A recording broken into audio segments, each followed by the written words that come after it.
I never really felt like I had a lot of guy friends. I mean, I had a lot of acquaintances, a lot of people I knew, but like tight guy friends, just it never appeared for me throughout really my whole life.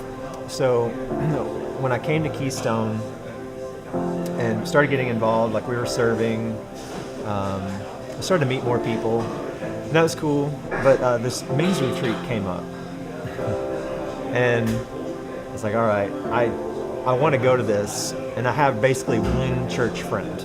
It's one guy, and I knew that he would not be down to go into this. So I kind of, after coaxing him, we decided we would go together. And the day we're leaving, I get a call from Anderson, and he says, "Hey, I got this guy. He's hurt, and he doesn't have a ride to the retreat. Would you be willing to pick him up in Dallas on your way?" And my first thought was, no, this is never going to fly. This is not going to work. I don't know this guy, but who knows? He could be weird. I mean, why doesn't he have a ride? That kind of thing. And so I kind of went back to something I had decided a while back, and that was whenever God asked me to do something, I'm just going to say yes. I just had to decide, I'll just say yes, and he'll work it out. So I had a reason not to go because I had torn my Achilles, and I was on somewhat of a bed rest. You can't, they didn't want me on the crutches too much. But I was, Matt Anderson spoke to me about going to the man's retreat, making sure to get there. I said, I can't drive. My right leg, I can't push the accelerator. He said, I'm going to get you a ride. And when he got me the ride, I didn't want to go. It was definitely a leap of faith for me to jump in their car. I had my brother drop me off with them at a gas station. We ended up picking this guy up in Dallas. Met him after dark in downtown Dallas, and he gets in the car with us, and it was not awkward at all. It was kind of like we knew each other. It was really strange, and we had the best car ride down, just hanging out, becoming friends, kind of telling our stories. When we first got to that men's retreat, I didn't know what to make of this whole thing, and I knew he was uncomfortable. And then, we knew Eric from our ride, but here we are like two hours in, and Eric was just like, all right, here's what I'm dealing with, and just threw it out there. And just that ability to be that vulnerable for a minute completely changed how that whole trip went. I was struggling with being a good husband and a good father.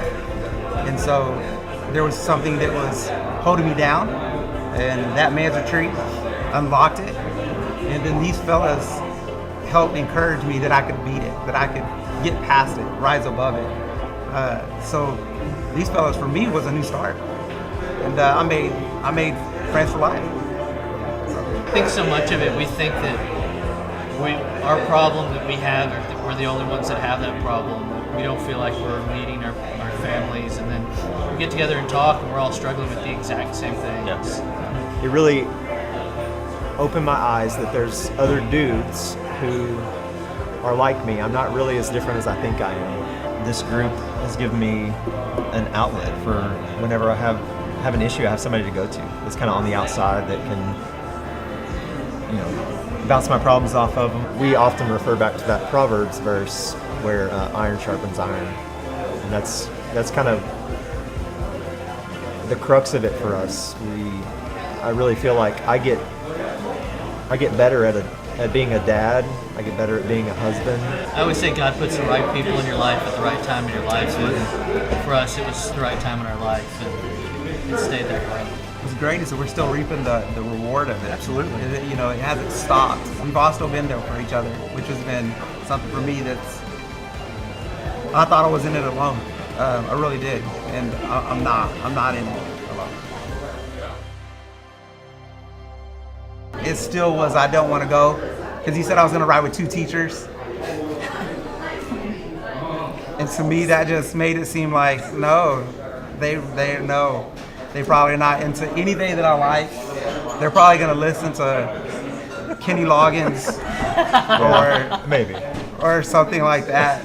And I I do like Hall & Oates, and I did impress him later with that. But Eric was in the back seat and had his iPad, and so he was controlling the music the whole way back. Hank and Williams, I look over, and BC. it says old white people playlist. You made that for us? I didn't know I this. was like, hey, what's this? Wow. He's like, Buddy. you like this stuff? I did like it. It was I a did good like playlist it. too. It was a good Apparently, playlist. apparently we're old white people. Yeah.